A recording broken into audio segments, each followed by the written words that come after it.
ಇಲ್ಲಿ ಆಟೋದವ್ರನ್ನ ಕೇಳೋಣ ಬಾಡಿಗೆ ಎಲ್ಲ ಇರುತ್ತಾ ಏನು ಅಂತೇಳಿ. ಬಾಡಿಗೆ ಎಲ್ಲ ಆಗುತ್ತೆ ಸರ್ ನಿಮಗೆ? ಅಲ್ಲಣ್ಣ ಅಷ್ಟೇನಿಲ್ಲ, ಸಾಧಾರಣ. ಮತ್ತೆ ರೋಡ್ ಸರಿ ಇಲ್ಲಲ್ಲ, ರೋಡ್ ಸರಿ ಇದ್ರೆ ಯಾರಿಗೆ ಬಂದರೆ ಉಡುಪಿ ಗಿಡ್ಪಿ ಹೋಗ್ಲಿಕ್ಕೆ ಆಗೋದಿಲ್ಲ. ಹಾಗೆ ಬಾಡಿಗೆ ಇರ್ತದೆ ಎಲ್ಲ ಮಾಡಲಿಕ್ಕೆ ನಮಗೆ ಭಾರಿ ಕಷ್ಟ ಆಗ್ತದೆ. ಗಾಡಿಗಳು ಜಾಸ್ತಿ ಆಯ್ತಲ್ಲ? ಗಾಡಿ ಜಾಸ್ತಿ ಆಯಿತು, ರೋಡ್ ಸರಿ ಇಲ್ಲ.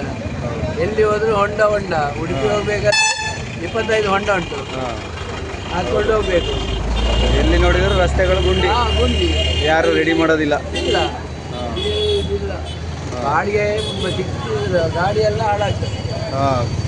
ಗಾಡಿ ಎಲ್ಲ ಹಾಳಾಗ್ತಾ ಇರುತ್ತೆ, ಕೆಲ್ಸಕ್ಕೆ ಬರ್ತಾನೆ ಇರುತ್ತೆ, ಹೌದು, ದುಡ್ದಿದೆಲ್ಲ ಅದಕ್ಕೆ ಆಗುತ್ತೆ. ಹೌದಲ್ಲ, ಯಾರು ಸಂಬಂಧಪಟ್ಟವರು ಇದಕ್ಕೆ ಯಾರು ಇದು ಮಾಡೋದಿಲ್ಲ. ಸ್ವಲ್ಪ ತೇಪೆ ಆಗಿ ಹೋಗ್ತಾರೆ. ಹೌದು, ತೇಪೆ ಹಾಕ್ತಾರೆ, ನಾಳೆ ಬರ್ತಾರೆ, ಜಲ್ಲಿ ಸಿಮೆಂಟ್ ಹಾಕ್ತಾರೆ. ಮಳೆ ಬಂದರೆ ಅದು ಸಿಮೆಂಟ್ ಹೋಯ್ತು, ಜಲ್ಲಿ ಉಳಿತದೆ, ಬೋಟ್ರ ಉಳಿತದೆ. ಯಾವುದೇ ಗೌರ್ಮೆಂಟು ಯಾವುದೇ ಸರ್ಕಾರ ಬಂದರೆ ಎಲ್ಲ ಒಂದೇ.